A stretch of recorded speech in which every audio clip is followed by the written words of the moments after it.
नमस्कार छात्रों देखिए आज हम अव्यय पढ़ेंगे। आपको अव्यय की जानकारी होना बहुत ही आवश्यक है। देखिए बच्चों, कभी कभी अव्यय तो हम ग्रामर के रूप में भी पढ़ते ही हैं, जो हमारा व्याकरण है, संस्कृत व्याकरण, उसमें पढ़ते ही हैं। लेकिन कभी कभी जो हम अपठित गद्यांश आते हैं, पठित गद्यांश आते हैं, पद्यांश आते हैं, वहाँ पर भी हम पूछ लेते हैं कि इसमें अव्यय क्या है। तो बच्चों, आपको उसकी जानकारी होनी ही चाहिए। तो हम सबसे पहले अव्यय क्या है ये जान लेते हैं। न वयम इति अव्ययम, जो व्यय नहीं होता वो अव्यय कहलाता है। तो आपको इसके लिए बता दूं, सदृशं त्रिषु लिंगेषु सर्वासु च विभक्तिषु वचनेषु च सर्वेषु यन्न वेति तदव्ययम्। तो बच्चों देखिए, जो तीनों लिंगों में और सभी विभक्तियों में और सभी वचनों में एक जैसा होता है और जिसका व्यय नहीं होता वो अव्यय कहलाता है। तो बच्चों देखो, जो तीनों लिंगों, त्रिषु लिंगेषु मतलब तीनों लिंगों में, तो यहाँ मैंने तीन लिंग हैं। सर्वासु विभक्तिषु मतलब जो सातों विभक्तियों में, और वचनेषु मतलब सभी वचनों में एक समान रहता है, अव्यय कहा जाता है। तो बच्चों देखिए, अव्यय पदानि तानि सन्ति, मतलब इसका वही है कि अव्यय पदानि वो हैं जो तीनों लिंगों, तीनों वचनों, तीनों पुरुषों में कभी नहीं बदलते। अर्थात वचनानुसारेण अव्ययपदेषु किम अपि परिवर्तनम न भवन्ति, मतलब उसमें कोई भी परिवर्तन नहीं होता है।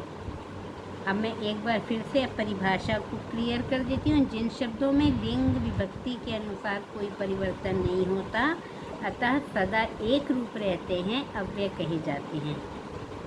इन्हें अविकारी शब्द भी कहते हैं। बच्चों देखिए, अब इसकी परिभाषा जानने के बाद इनके कुछ अर्थों को जान लेते हैं। जैसे अव्यय में देखो, पहला है अपि। अपि का मतलब भी होता है, यानी आल्सो जैसे आप बोलते हो। एव का मतलब ही है। माँ का मतलब नहीं है। अद्य का मतलब आज है। ह्यः का मतलब कल या बीता हुआ है। श्वः का मतलब कल आने वाला है। एकदा का मतलब एक बार है। कदापि का मतलब कभी भी है। अधुना का मतलब अब है। यदा का मतलब जब है। तदा का मतलब तब है। तो देखिए बच्चों, पहले इसको जानने से पहले मैं आपको और बता दूं। फिर अत्र का मतलब यहाँ है। तत्र का मतलब वहाँ है। यत्र का मतलब जहाँ है। इव का मतलब के समान है। उच्च ही का मतलब ऊपर है। नीचे ही का मतलब नीचे है। सहसा का मतलब अचानक है। अथ का मतलब फिर या उसके बाद है। कुत्र का मतलब कहाँ है। कदा का मतलब कब है। पुरा का मतलब पहले है। च का मतलब और है। यदि को यदि ही बोलते हैं। तरही को तब या तो बोलते हैं। इदानीम अब, इस समय, अभी बोलते हैं। तो बच्चों देखिए, इदानीम, अधुना, सांप्रतम, संप्रति, ये जितने भी वर्ड्स हैं सबका मीनिंग एक ही होता है। किमर्थम का मतलब किस लिए। वृथा का मतलब बेकार। वही का मतलब बाहर। अंतः का मतलब अंदर। अब बच्चों देखिए, मैं इसको बताने के बाद आपको कुछ पहले चित्र के द्वारा बता देती हूँ। देखो, हमने अभी बताया था किसी लिंग विभक्ति वचन में अव्यय चेंज नहीं होता है। तो जैसे देखिए बच्चों, आपका लड़का है, ये एक बच्चा कहीं जा रहा है या एक लड़का है। तो यहाँ देखो, अत्र बालकः अस्ति, यहाँ बालक है। ठीक है। फिर यहाँ देखिए, एक लड़की है, तब भी अत्र बालिका अस्ति। अत्र वैसे ही रहेगा। अत्र का मतलब यहाँ, यहाँ बालक है, यहाँ बालिका है। यहाँ देखो, एक ट्रेन बनी है, तो अत्र रेल यानम अस्ति, तो यहाँ रेल यान है। तो देखो बच्चों, लड़का है तो पुल्लिंग, लड़की है तो स्त्रीलिंग, और ट्रेन है तो नपुंसकलिंग, लेकिन अत्र एक समान है। फिर देखिए बच्चों, यहाँ पे दो बच्चे पढ़ रहे हैं। अत्र बालको पठता, यहाँ दो बच्चे लड़के पढ़ रहे हैं। हैं। तत्र एकांतः अस्ति, वहाँ एकांत है। तो अत्र तत्र देखो यहाँ लगा है, यहाँ भी देखिए चाहे वचन कोई भी हो तब भी वैसे ही रहता है। यहाँ अत्र क्षेत्रम अस्ति, तत्र बालका क्रीडन्ति।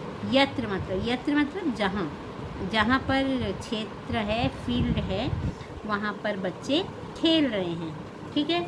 फिर देखिए यहाँ पर बालिका अस्ति, बालका अपि अस्ति। एक लड़की है और लड़का भी है, मतलब अपि जो है ये अव्यय है। तो देखो अब हम यहाँ पर किसी के लिए वहाँ बता रहे कि लड़का है, लड़की भी है मतलब, तो वहाँ पे अपि, तो यहाँ पर अपि अव्यय है। वृद्धो शनैः चलतः, दो जो वृद्ध हैं धीरे धीरे चल रहे हैं। तो देखिए बच्चों यहाँ पे शनैः अव्यय है। ठीक है। तो यहाँ पर एक होगा तब भी शनैः लगेगा, दो हैं तब भी, और बहुवचन है तब भी शनैः लगेगा। फिर देखिए बच्चों बालका सर्वदा विद्यालयम गच्छन्ति, बालक हमेशा विद्यालय जाते हैं। तो यहाँ देखिए बहुवचन है लेकिन फिर भी आपका सर्वदा, एक दो तीन कितने भी लोग हों सबके लिए सर्वदा ही लगता है। फिर यहाँ देखिए बालिका सर्वदा शिक्षिकया सह वार्तां कुर्वन्ति, लड़कियाँ हमेशा शिक्षिका के साथ बातचीत करती हैं। तो देखिए यहाँ लड़कियाँ हैं तब भी सर्वदा है। वृक्षः सर्वत्र अस्ति, वृक्ष हर तरफ है। तो देखिए वृक्ष बहुत सारे होते हैं, हर तरफ वृक्ष दिखते हैं। ठीक है ना। तो यहाँ पे सर्वत्र अव्यय है।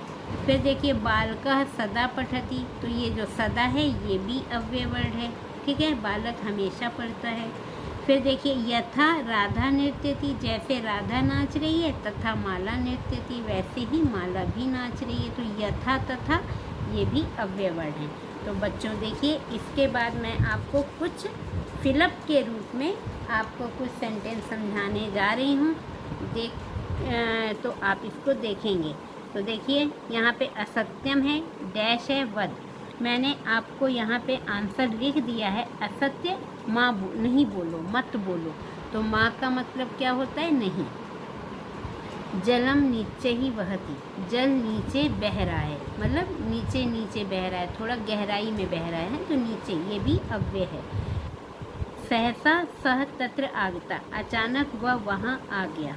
सह उच्च ही वदति, तो यहाँ उच्च ही अव्यय है, वह जोर से बोलता है। रामः श्यामः च पठता, राम और श्याम पढ़ते हैं। तो यहाँ च अव्यय भरा हुआ है। स कदापि न आगमिष्यति, वह कभी भी नहीं आएगा। कदापि में आपका अव्यय है। त्वं कुत्र गच्छति, तुम कहाँ जाते हो? तो कुत्र अव्यय है। अहम ह्यः अगच्छम, मैं कल गया, है ना। तो ह्यः यहाँ पे अव्यय है। तत्र कः वसति, वहाँ कौन रहता है, वो बसता है। तो यहाँ तत्र अव्यय है। अहम श्वः गमिष्यामि, मैं कल जाऊँगा। तो श्वः अव्यय है। बालकः अत्र आगच्छति, लड़का यहाँ आता है। तो अत्र अव्यय है। अधुना अहम पठामि, इस समय मैं पढ़ता हूँ। तो अधुना अव्यय है। मयंकः अपि क्रीडति, मयंक भी खेलता है। तो अपि अव्यय है। अद्य गुरुवासरः अस्ति, अद्य अव्यय है। त्वं कदा पठति, तुम कब पढ़ते हो? तो कदा अव्यय है। काका जलम पातुम इतस्ततः अभ्रमत्, जो कौवा है जल पीने के लिए इधर उधर घूमता है। तो इतस्ततः अव्यय है। बका हंसः इव श्वेता भवति, जो बगुला है वो हंस की तरह सफ़ेद होता है। तो इव का मतलब समान, तो यहाँ पर ये अव्यय है। भक्तः सदा ईश्वरम स्मरति, भक्त हमेशा ईश्वर को याद करता है। तो सदा अव्यय है। पूरा दशरथा नाम राजा आसीत, पहले दशरथ नाम के राजा थे। तो यहाँ पे पूरा अव्यय है। यदा स हसति, जब वह हंसता है, तदा अहम अपि हसामि, जब वह हंसता है तब मैं भी हंसता हूँ। तो यदा और तदा अव्यय है। तो बच्चों देखिए इस प्रकार मैंने आपको यहाँ पे अव्यय समझाए हैं। इसके बाद देखिए ये मैंने अव्यय पदानी अभ्यास कार्य के लिए दिए हैं। ये मंजूषा दी हुई है। मंजूषा में अपि का मतलब भी है, चा का मतलब और है, अद्य का मतलब आज है यानी टुडे, यदा तदा जब तक, श्वः मतलब आने वाला कल यानी टुमारो जो बोलते हो, अधुना का मतलब आज, अभी, आज मतलब अभी, इस समय। कुत्र का मतलब कहाँ, बही का मतलब बाहर, कदापि का मतलब कभी भी, उच्चई का मतलब जोर से। तो मैंने सेंटेंस दिए हैं, मैंने आंसर भर दिए हैं, लेकिन आप पहले अपने एक कॉपी में सेंटेंस को लिखोगे और फिर उसका मंजूषा देख के कोशिश करोगे कि आपका सही हो रहा है नहीं हो रहा है। आपको समझ में आ गया होगा तो आपका सही होगा। अगर आपको कुछ समझ में नहीं आता है तो आप मेरे को बताएंगे, पूछेंगे हमसे, और मैं आपको दोबारा से इसको समझा दूँगी। ठीक है, धन्यवाद।